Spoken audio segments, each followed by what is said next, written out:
Hi all, welcome back to edu. അപ്പോൾ നമ്മുടെ ഇന്നത്തെ വീഡിയോ എന്ന് പറയുന്നത് MTSന്റെ എക്സാം ഡേറ്റ് എന്നത്തേക്കായിരിക്കും എന്നുള്ള കാര്യത്തിൽ കുറച്ച് ക്ലാരിറ്റി വരുത്താൻ വേണ്ടിയിട്ടുള്ളൊരു വീഡിയോ ആണ്. അപ്പോൾ ആ വീഡിയോയിലേക്ക് പോകുന്നതിന് മുന്നേ നേരത്തെ MTS എക്സാം എന്ന് പറഞ്ഞാൽ നമ്മുടെ CGL എക്സാം നടക്കുന്ന സമയത്ത് ആ എക്സാമിൽ കുറച്ച് പോസ്റ്റ്പോണ്ട് കാര്യങ്ങളൊക്കെ വന്നത് കാരണം അന്നൊരു നോട്ടിഫിക്കേഷൻ അല്ലെങ്കിൽ അന്നൊരു നോട്ടീസ് SSC പുറത്തുവിട്ടിട്ടുണ്ടായിരുന്നു. ആ നോട്ടീസ് ഇതായിരുന്നു. ആ നോട്ടീസ് അത് അപ്ഡേറ്റ് റിഗാർഡിംഗ് SSC എക്സാംസ് എന്ന് പറഞ്ഞിട്ട് CGL 2025 അത് ബേസ് ചെയ്താണ് നോട്ടീസ് വിട്ടത്.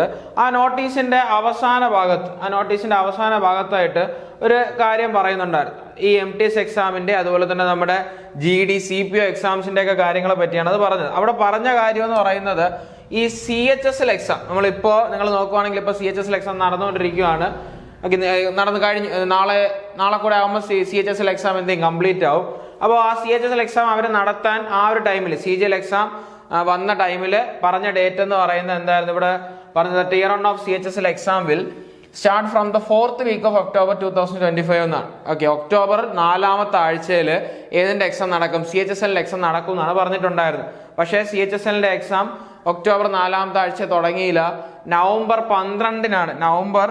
12-നാണ് എന്ത് ചെയ്തത്? CHSLന്റെ എക്സാം സ്റ്റാർട്ടായത്. നവംബർ 12-നാണ് CHSL എക്സാം സ്റ്റാർട്ടായത്. അതുകൊണ്ട് തന്നെ ഈ നവംബർ അവസാനം 13-നാണ് എൻഡ് ആവുന്നത് CHSLന്റെ എക്സാം കഴിയുന്നത്. അപ്പോൾ അവിടെ തന്നെ ഒരു ഡിലേ, ഒരു 2 weeksന്റെ ഡിലേ അവിടെ തന്നെ ഉണ്ടായിട്ടുണ്ട് CHSL എക്സാം നടത്തുന്നതിൽ. ഇനി അടുത്ത് നമ്മൾ നോക്കുവാണെങ്കിൽ ഇപ്പൊ ഈ പറഞ്ഞ ഡൽഹി പോലീസ്, അതുപോലെ തന്നെ ഹിന്ദി ട്രാൻസ്ലേറ്റർ, SSC CPO, ഇതിന്റെ ഈ പറഞ്ഞ എല്ലാ എക്സാമിന്റെ ഡേറ്റ് ഇപ്പൊ ഔട്ടാണ്. ഓക്കെ, അതും ഇപ്പൊ നമുക്ക് നോട്ടീസ് സൈറ്റിൽ അവൈലബിൾ ആണ്, SSCയുടെ സൈറ്റിൽ അവൈലബിൾ ആണ്. അത് നോക്കിക്കഴിഞ്ഞാൽ JE ജൂനിയർ എഞ്ചിനീയർ SSC JEയുടെ ഡേറ്റ് വരുന്നത് നിങ്ങൾ നോക്കിക്കഴിഞ്ഞാൽ 3rd മുതൽ 6th ഡിസംബർ. ഓക്കെ, 3-ാം തീയതി മുതൽ 6-ാം തീയതി, അടുത്ത മാസം ഡിസംബർ മാസം 3-ാം തീയതി മുതൽ 6-ാം തീയതി വരെയാണ് ഏത് എക്സാം നടത്തുക? ജൂനിയർ എഞ്ചിനീയർ എക്സാം നടത്തുക. അത് കഴിഞ്ഞ് നമ്മൾ നോക്കിക്കഴിഞ്ഞാൽ ഇതിന്റെ SSCയുടെ sub inspector in Delhi police and central armed police forces, SSCയുടെ CPO, ആ എക്സാം നടക്കാൻ പോകുന്നത് ഡിസംബർ 9th മുതൽ 12th വരെയാണ്. അപ്പോൾ 6-ാം തീയതി എൻഡ് ആവുന്നു, അടുത്ത 9th തന്നെ ഏത് സ്റ്റാർട്ട് ആവുന്നുണ്ട്? ഈ പറഞ്ഞ SSC CPO എക്സാം സ്റ്റാർട്ട് ആവുന്നുണ്ട്. ഓക്കെ, ഇതിന് ഒരു 2 ആഴ്ചക്ക് മുന്നേ വന്ന നോട്ടീസായിരുന്നു ഈ ഒരു കാര്യം. ഇനി നമ്മൾ നോക്കിക്കഴിഞ്ഞാൽ ഏത് നോക്കാം? അടുത്ത് വന്നേക്കുന്നത് ഇപ്പം നേരത്തെ നോക്കിക്കഴിഞ്ഞാൽ എവിടെ എൻഡ് ആവുന്ന 12-ാം തീയതിയാണ് ഈ പറഞ്ഞ ഏത് SSCയുടെ CPO എക്സാം എൻഡ് ആവുന്നത്. അത് കഴിഞ്ഞ് കഴിഞ്ഞാൽ അടുത്ത 14-ാം തീയതി തന്നെ ഏത് എക്സാം സ്റ്റാർട്ട് ആവുന്നുണ്ട്? Combined Hindi translator examination. Okay, Hindi translator examination ഏതാണ്? 14-ാം തീയതി. ഒറ്റ ദിവസമേ ഉള്ളൂ, ഒറ്റ ദിവസമാണ് ആ ഒരു എക്സാം നടത്തുന്നത്. ഓക്കെ, അത് ആപ്ലിക്കൻസ് കുറവായതുകൊണ്ട് തന്നെയാണ് ഒറ്റ ദിവസം വരുന്നത്. ഇപ്പോൾ 14-ാം തീയതി ആ ഒരു എക്സാം നടക്കുന്നു. ഇനി അടുത്ത് നോക്കിക്കഴിഞ്ഞാൽ ഇപ്പോൾ നമ്മൾ പല ആൾക്കാരും അപ്ലൈ ചെയ്തിട്ടുള്ള ഒരു എക്സാമാണ് ഡൽഹി പോലീസ്. 4 പോസ്റ്റിലേക്ക് വിളിച്ചിട്ടുണ്ടായിരുന്നു.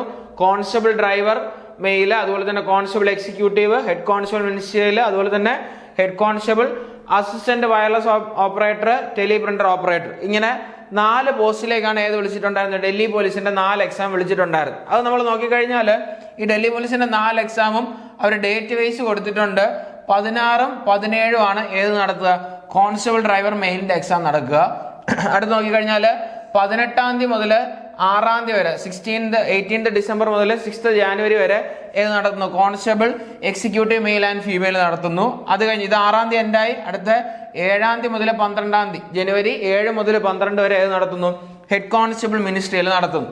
അടുത്ത 12-ന് ഇത് എൻഡായി കഴിഞ്ഞാൽ 15 മുതൽ 22 വരെ ഏതിന്റെ എക്സാം നടക്കുന്നു? Head constable assistant wireless operator അല്ലെങ്കിൽ ടെലി പ്രിന്റർ ഓപ്പറേറ്റർ എക്സാം നടക്കുന്നു. അപ്പോൾ ഈ പറഞ്ഞ 16-ാം തീയതി മുതൽ ഡിസംബർ 16-ാം തീയതി മുതൽ ജനുവരി 22-ാം തീയതി വരെ, ഓക്കെ, ഡിസംബർ 16-ാം തീയതി മുതൽ ജനുവരി 22-ാം തീയതി വരെയും ഏതിന്റെ എക്സാം ആണ്? ഡൽഹി പോലീസിന്റെ എക്സാം നടക്കുകയാണ്. നേരത്തെ നോക്കുകയാണെങ്കിൽ ഈ ഡിസംബർ സ്റ്റാർട്ടിങ് മുതലേ എക്സാം സ്റ്റാർട്ട് ആവുകയാണ്. ഇതിന്റെ ഇടയിലൊന്നും ആരെ നടത്താനുള്ള ഗ്യാപ്പ് ഇല്ല, MTSന്റെ എക്സാം നടത്താനുള്ള ഗ്യാപ്പ് ഇല്ല. നേരത്തെ പറഞ്ഞത് വെച്ചാണെങ്കിൽ നമുക്ക് ഏകദേശം നവംബർ അവസാനം അല്ലെങ്കിൽ ഡിസംബർ ആദ്യം MTSന്റെ എക്സാം നടക്കേണ്ടിയിരുന്നു. ഇവിടെ ജനുവരി 22 വരെ ഫുള്ളി ബിസിയാണ്. പിന്നെ നിങ്ങൾ നോക്കേണ്ട കാര്യം ഇതിന്റെ ഇടയ്ക്കൂടെ ഏത് എക്സാം നമുക്ക് നടക്കുന്നുണ്ട്? ഗ്രൂപ്പ് ഡിയുടെ എക്സാമും കറന്റ് റണ്ണിങ് ആണ്. അപ്പം ഫുള്ളി എക്സാം കാരണം ഫുള്ളി റഷാണ്. അപ്പൊ ഇതിന്റെ ഇടയിലൊന്നും എന്തിന് ഗ്യാപ്പ് ഇല്ല? MTSന്റെ എക്സാം നടത്താനായിട്ട് ഗ്യാപ്പ് ഇല്ല. അപ്പോൾ നമ്മൾ സമ്മറി ആയിട്ട് നോക്കുവാണെങ്കിൽ ഈ പറഞ്ഞ JE എക്സാം 3rd മുതൽ 6th വരെ, CPO exam 9th to 12th വരെ, അതുപോലെ ഡൽഹി പോലീസിന്റെ എക്സാം 16th to 22 ജാനുവരി വരെ. അപ്പൊ ജാനുവരി 22 വരെയും ഫുൾ എന്താണ്? ബിസിയാണ്. പിന്നെ നമുക്ക് ഫ്രീ ഡേറ്റ് വരുന്നതെന്ന് പറഞ്ഞാൽ ഈ ജാനുവരിയുടെ last week, okay, January last week അല്ലെങ്കിൽ ഫെബ്രുവരി മാസം. അപ്പോൾ നമുക്ക് ഏറ്റവും കൂടുതൽ MTS എക്സാമിന് എക്സെപ്റ്റ് വരാൻ സാധ്യത ഉള്ള മന്ത് എന്ന് പറഞ്ഞാൽ ഏതാണ്? ഫെബ്രുവരിയിലാണ് വരാൻ സാധ്യത. ഓക്കെ, നിങ്ങളത് മനസ്സിലാക്കുക. ഇപ്പോൾ പഠിക്കുന്നവർക്ക് നമുക്ക് സമയം കൂടുതൽ കിട്ടുക. ഇനിയും 3 മാസം ഫ്രണ്ടിൽ അവൈലബിൾ ആവുകയാണ്. ഓക്കെ, 3 അല്ല 2 മാസം, ഇനി 2 മാസം ഫ്രണ്ടിൽ അവൈലബിൾ ആവുകയാണ് MTS എക്സാം. ഇപ്പോൾ ഗ്രൂപ്പ് ഡി ഒക്കെ നോക്കുന്നവരാണെങ്കിൽ നിങ്ങൾ അത് കറക്റ്റായിട്ട് പ്രോപ്പറായിട്ട് പ്രിപ്പയർ ചെയ്ത് എഴുതിയിട്ടുണ്ടെങ്കിൽ നിങ്ങൾ ഇംഗ്ലീഷ് കൂടെ നല്ല രീതിക്ക് നോക്കിക്കഴിഞ്ഞാൽ ഈസിലി ക്ലിയർ ചെയ്യാൻ പറ്റുന്ന ഒരു എക്സാം കൂടെയാണ് MTSന്റെ എക്സാം എന്ന് പറയുന്നത്. അപ്പോൾ MTSന്റെ എക്സാമിന് വരാൻ സാധ്യത ഏത് ഡേറ്റ് ആണ്? ഫെബ്രുവരിയിലാണ് വരാൻ സാധ്യത. ജനുവരി ലാസ്റ്റ് വീക്ക് ഫ്രീ ആണ്.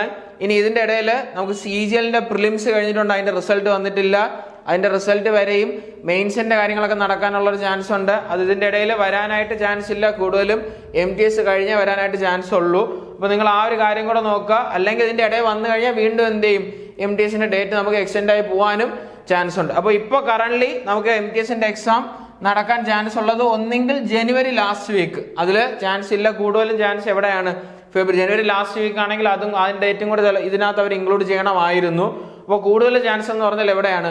ഫെബ്രുവരി ഫസ്റ്റ് വീക്കിൽ സ്റ്റാർട്ട് ആവാനാണ് കൂടുതൽ ചാൻസ്. ആ ഒരു കാര്യം നിങ്ങൾ ഓർത്തിരിക്കും. ഓക്കെ, ഇനി നമുക്ക് അടുത്ത ഇനിയിപ്പോൾ നമ്മൾ എല്ലാവരും ഇപ്പോൾ ഈ ഒരു കാറ്റഗറി നിൽക്കുന്ന എല്ലാവരും അല്ലെങ്കിൽ കോമ്പറ്റേറ്റീവ് എക്സാം ഫീൽഡിൽ നിൽക്കുന്ന എല്ലാവരും നമ്മളെല്ലാവരും നോക്കുന്ന ഒരു എക്സാമാണ് എന്ന് പറയുന്നത് നമ്മുടെ RRBയുടെ NTPC. ഓക്കെ, റെയിൽവേയുടെ NTPC എക്സാം. ഓക്കെ, NTPCയുടെ ഗ്രാജുവേറ്റും അണ്ടർ ഗ്രാജുവേറ്റും നോട്ടിഫിക്കേഷൻ ഓപ്പൺ ആയിരുന്നു.